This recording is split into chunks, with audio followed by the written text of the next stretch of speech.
नमस्कार। बचपन में एक कहानी सुनी थी जो कि हमारे आजकल के दौर के लिए काफ़ी रेलेवेंट है। एक बार एक साधु के आश्रम में राजा को आना था। उस दिन साधु के आश्रम में घी नहीं था, तो उसने अपने स्टूडेंट को भेजा कि तुम नदी में जाओ, मटके को नदी में डालना और नदी से निवेदन करना कि मुझे एक मटका घी का मिले। उसके शिष्य ने वैसा ही किया। जब उसने मटका निकाला तो उसमें एक मटका पूरे घी का भरा हुआ था। वो मटका लेके वापस आश्रम के अंदर गया। राजा के लिए खाना बनाया गया। जब राजा वापस गया तो उसके अगले दिन उनके पास घी का मटका जो उन्होंने शहर से मंगाया था वो आ गया। तो अब साधु ने अपने उसी शिष्य से कहा कि अब ये मटका तुम वापस नदी के पास लेके जाओ, नदी में इस मटके को डालना और नदी से कहना कि आपने वक्त आने पे हमारी बहुत मदद की, जो मैं आपसे लेके गया था वो मैं आपको धन्यवाद सहित वापस कर रहा हूँ। शिष्य ने वैसा ही किया और घी वापस नदी को वापस कर दिया। ये एक सिंबॉलिक कहानी है, पर इस कहानी का मतलब ये है कि जो चीज़ आप जहाँ से लेते हो आपका फ़र्ज़ बनता है कि आप उस चीज़ को वापस करें। भगवद गीता के 3रे अध्याय में श्री कृष्ण कहते हैं कि सभी लोगों को ये सृष्टि मिली है। आपका फ़र्ज़ बनता है कि आप इस सृष्टि का ध्यान रखें। इस सृष्टि के जितने भी एलिमेंट्स हैं, धरती, वायु, आग, आकाश, इन सब चीज़ों का ध्यान रखें। अगर आप इन सब चीज़ों का ध्यान रखोगे तो ये चीज़ें भी आपका ध्यान रखेंगी। इससे सभी लोगों का फ़ायदा होगा, सृष्टि का भी फ़ायदा होगा। लेकिन अगर कोई व्यक्ति अपनी सृष्टि का ध्यान रखे बगैर, अपने आसपास की चीज़ों का ध्यान रखे बिना सिर्फ अपने स्वार्थ के बारे में सोचता है तो वो पाप का भागी बनता है और इससे सृष्टि का भी नुकसान होगा और कहीं ना कहीं पूरी मानव जाति का भी नुकसान होगा। और सोच कर देखें, आजकल ऐसा ही तो हो रहा है। अगर आप सोचें तो जो ये धरती है ये सिर्फ इंसानों के लिए नहीं बनी। जितना इस धरती पे हक हमारा है उतना ही हक जानवरों का भी है, पेड़ पौधों का भी है, पक्षियों का भी है और छोटे छोटे कीड़े मकोड़ों का भी है। लेकिन इंसान कहीं ना कहीं अपने आप को सबसे बड़ा मानने लग गया और इसलिए इसने धरती के ऊपर सारी चीज़ें अपने हिसाब से करनी शुरू की और धरती का जो बैलेंस है उसको बिगाड़ना शुरू किया। और इसकी वजह से धरती पे ना सिर्फ प्रदूषण हो रहा है बल्कि कई नई किस्म की बीमारियां भी आ रही हैं।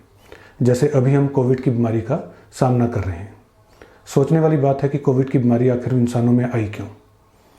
जो कोरोना वायरस है वो आमतौर पे चमगादड़ों में या बैट्स के अंदर पाया जाता है और इंसानों में ये बीमारी करता नहीं था। लेकिन धीरे धीरे जैसे जैसे इंसानों ने जंगल काटने शुरू किए, जानवरों के लिए, पक्षियों के लिए रहने की जगह कम की, तो जो बीमारियां जानवरों में, पक्षियों में होती थी वो वायरस वहाँ से निकल के इंसानों पर भी अटैक करने लगे। और ये हमारे लिए एक चेतावनी है कि हमें कहीं ना कहीं हमारी इस धरती की तरफ ज़्यादा ध्यान देने की ज़रूरत है। हमें ये मानना पड़ेगा कि सिर्फ हम लोग सुप्रीम नहीं हैं और ये धरती सिर्फ हमारे लिए नहीं बनी, बल्कि ये धरती बाकी सब जीव जंतुओं के लिए भी बनी है। और हमारा फ़र्ज़ बनता है कि ना सिर्फ हम बाकी जीव जंतुओं को भी यहाँ पे अच्छे से रहने दें, बल्कि धरती के जो 5 बेसिक एलिमेंट्स हैं उनका भी ध्यान रखें। अगर हम ऐसा करेंगे तो इसी के अंदर सबका परोपकार है। और अगर हम ऐसा नहीं करते तो कहीं ना कहीं इसके अंदर धरती का नुकसान तो हम बहुत कर ही रहे हैं, हम अपना खुद का नुकसान भी करेंगे। तो आप इस धरती का ध्यान कैसे रख सकते हैं? इसके लिए पहला स्टेप है अवेयरनेस रखें। हमेशा अपने मन के अंदर ये सोच रखें कि जो ये धरती मेरे को इतना कुछ दे रही है, मैं इस धरती को रिटर्न में क्या दे सकता हूँ। और कोई छोटे छोटे कदम हैं जो कि आप उठा सकते हैं जिससे कि इस धरती को एक बेहतर जगह बनाया जा सकता है। शुरुआत के लिए आप ये कर सकते हैं कि हर वक्त अपने साथ एक पानी की बोतल रखें। अक्सर मैं देखता हूँ कि लोग अपने साथ पानी की बोतल नहीं रखते, फिर वो बाज़ार में जाके पानी की बोतल खरीदते हैं।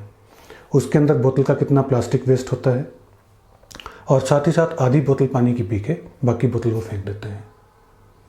तो अगर आप अपने पास पानी की बोतल रखेंगे तो हम कितनी किफ़ायत कर सकते हैं, पानी की भी और जो ये प्लास्टिक वेस्ट हो रहा है उस चीज़ की भी। आपके घर के अंदर से काफ़ी किस्म का कचरा जनरेट होता है। आप उस वेस्ट को सेग्रीगेट करना शुरू करें, ऑर्गेनिक वेस्ट और इनऑर्गेनिक वेस्ट के अंदर। जो ऑर्गेनिक वेस्ट है उसको बहुत अच्छे तरीके से उपयोग में लाया जा सकता है। हर घर के अंदर एक कंपोस्टिंग यूनिट रखा जा सकता है जिसके अंदर कि आप ऑर्गेनिक वेस्ट को डाल सकते हैं। उस ऑर्गेनिक वेस्ट से खाद बन सकती है, मैन्योर बन सकती है, जो कि आपके आसपास के अंदर ग्रीनरी पैदा करने के काम आ सकती है। कई जगह पे पार्क्स में देखा जाता है कि लोग आग लगा देते हैं। उसके साथ हम कितना प्रदूषण फैलाते हैं और जो बहुत वैल्यूएबल खाद हमको मिल सकती थी हम उससे ही वंचित हो जाते हैं। जगह जगह कंपोस्टिंग यूनिट लगने चाहिए। इवन जो हमारे पब्लिक पार्क्स हैं उसके अंदर कचरा पेटी के साथ एक कंपोस्टिंग यूनिट भी लगाया जा सकता है, जिससे कि खाद को पैदा किया जा सके और जो ये प्रदूषण हो रहा है उस प्रदूषण को भी रोका जा सके और धरती का पोषण किया जा सके। हर एक कॉलोनी के अंदर रेन वाटर हार्वेस्टिंग की जा सकती है। और एक बहुत ज़रूरी चीज़, जितनी आपको ज़रूरत है आप उतने ही संसाधनों का इस्तेमाल करें। मैं ये नहीं कह रहा कि अपनी आय ना बढ़ाएं, अपनी आय बढ़ाइए, अपना बैंक बैलेंस भी बढ़ाइए, लेकिन जो नेचुरल संसाधन है जैसे कि कपड़ा उतना ही लें जितना आपको ज़रूरत है, खाना उतना ही लें जितने की आपको ज़रूरत है, और रहने के लिए भी उतनी ही जगह रखें जितने की आपको ज़रूरत है। जिस चीज़ की आपको ज़रूरत नहीं, जिन संसाधनों की आपको ज़रूरत नहीं है, वो संसाधन धरती के लिए छोड़ दें, बाकी लोगों के लिए छोड़ें, पेड़ पक्षी पौधे जानवर उनके लिए छोड़ें। तो अब वक्त आ गया है कि ना सिर्फ मानव जाति अपने कल्याण के बारे में सोचे, अपने स्वार्थ के बारे में सोचे, बल्कि हमें हमारी इस धरती के बारे में भी सोचना पड़ेगा। इसी तरीके से हम एक खुशहाल ज़िंदगी बिता सकते हैं और जो ये धरती का बैलेंस है इसको रिस्टोर कर सकते हैं। धन्यवाद।